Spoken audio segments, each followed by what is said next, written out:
কত সমস্ত আশা আকাঙ্ক্ষা নিয়ে দেশের মানুষ ডক্টর ইউনূসের মতো এত বড় একজন ব্যক্তিত্বকে প্রস্তাব করে বিদেশ থেকে ডেকে এনে রীতিমতো সম্বর্ধনা দিয়ে দায়িত্ব দিল। ক্ষমতা নেবার পরে বা ওনারা পছন্দ করে দায়িত্ব পাওয়ার পর থেকে 100 দিনেরও বেশি হয়েছে।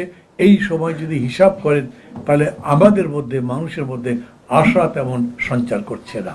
এই যে আমরা সবাই বলছি, এই দুজন মানুষ বিশেষ করে কি করে আসলো উপদেষ্টা পরিষদে, কার পছন্দ, কে তাদের নাম প্রথম বললেন, কি বিবেচনা?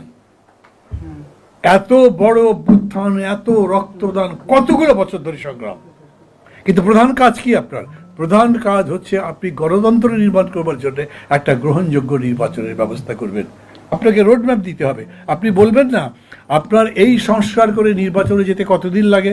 আপনি কি অনির্দিষ্টকাল ক্ষমতায় থাকতে পারেন নাকি? অন্তর্বর্তী সরকার কেন তাহলে?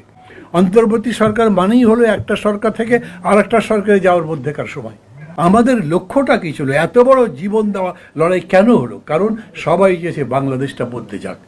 সবাই চেয়েছে বাংলাদেশ যে অত্যাচার, নির্যাতনের, শোষণের, বঞ্চনার দেশ, বৈষম্যের দেশ, সেটা অবসান হোক। সেই জায়গাতে আমরা একটা সুন্দর বাসযোগ্য, ভালোবাসার মতো একটা দেশ করতে চাই। তো সেটা যদি করতে চাই তাহলে সেই রকম করেই তো সংস্কার করতে হবে, সবাই মিলে করতে হবে। সেই জায়গাতে ধান্দাবাজ লোকজনকে আপনি উপদেষ্টা বানাবেন, ধান্দাবাজ লোককে আপনি বড় বড় অফিসের জায়গায় দেবেন, সেটা করতে হবে না। আর জিজ্ঞেস করলে কোনো জবাব দেবেন না। রাষ্ট্রপতিরা থাকতে পারবে না, হুলস্থুল হয়ে গেল না? উনি তো আছেন, কেন আছেন? সরকার বলেছে কিছু?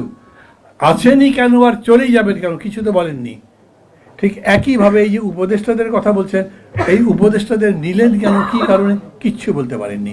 অন্য যে কোনো বিষয়ে প্রশ্ন করবেন, এই সরকার কোনো জবাব দেয় না। অথচ এই সরকারের কাজই ছিল সবার সাথে মিলে মিশে একটা ঐক্যমত্য তৈরি করা, একটা